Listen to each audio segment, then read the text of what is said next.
President Biden's State of the Union address, the kickoff of the general election campaign.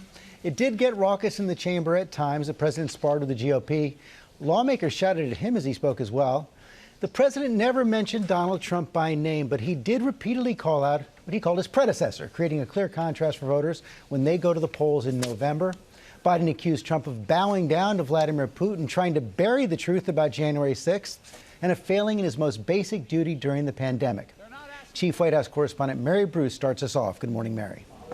Good morning, George. Well, this was a feisty speech that at times felt more like a rowdy campaign event than a traditional State of the Union address. The president, well aware of the stakes, pitted his message directly against Donald Trump's, repeatedly sparring with Republicans in the room in a way we've never really seen before. The president trying to show voters he is ready for a fight and has what it takes to serve another 4 years. Mr. Speaker, the President of the United States. Overnight, a fiery President Biden kicking off the general election. Biden framing this moment as a fight for freedom and the nation's democracy. My purpose tonight is to wake up the Congress and alert the American people that this is no ordinary moment either.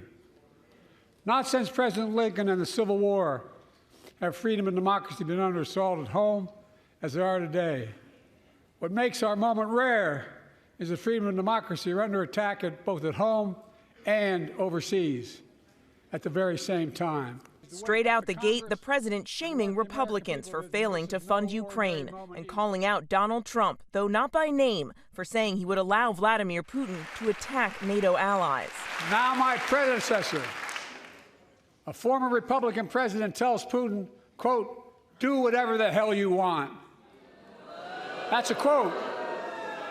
A former president actually said that, bowing down to a Russian leader. I think it's outrageous, it's dangerous, and it's unacceptable. My message to President Putin, who I've known for a long time, is simple. We will not walk away.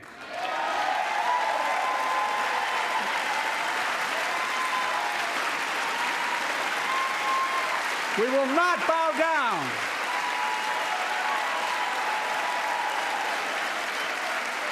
I will not bow down.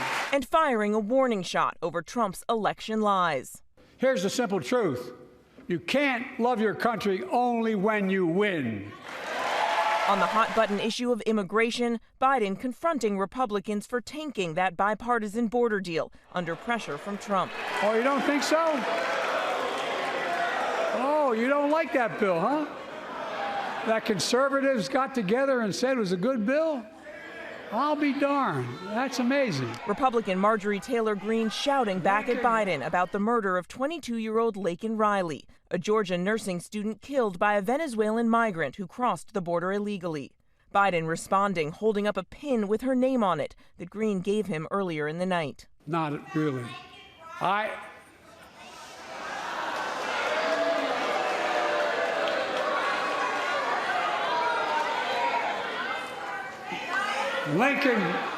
Lincoln Riley, an innocent young woman who was killed by an illegal.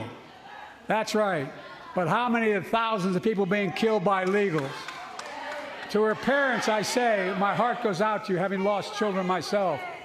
I understand. The president also confronting the growing outcry over the mounting civilian death toll in Gaza, announcing the U.S. military will construct a temporary port in Gaza, a new route to deliver desperately needed humanitarian aid. For the leadership of Israel, I say this. Humanitarian assistance cannot be a secondary consideration or a bargaining chip.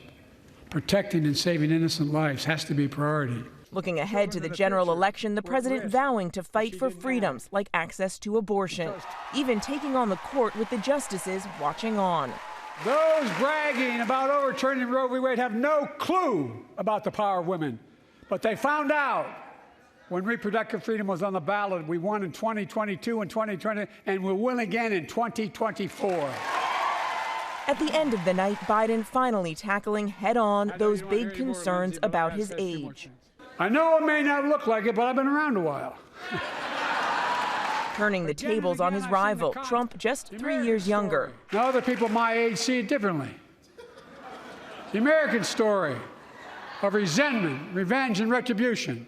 That's not me. The president with this parting shot. The issue facing our nation isn't how old we are, it's how old are our ideas. Hate, anger, revenge, retribution are the oldest of ideas. But you can't lead America with ancient ideas. It'll only take us back. Now, the White House is thrilled with the president's performance. They feel he was fiery and tough, that he landed his punches and pushed back successfully against his critics. But this was a well-planned and rehearsed speech. So the question now, can the president keep this up? Will he bring this fire to the campaign trail? We will see starting today when the president hits the road in Pennsylvania. George. Okay, Mary, thanks. Hi, everyone. George Stephanopoulos here. Thanks for checking out the ABC News YouTube channel. If you'd like to get more videos, show highlights, and watch live event coverage, click on the right over here to subscribe to our channel. And don't forget to download the ABC News app for breaking news alerts. Thanks for watching.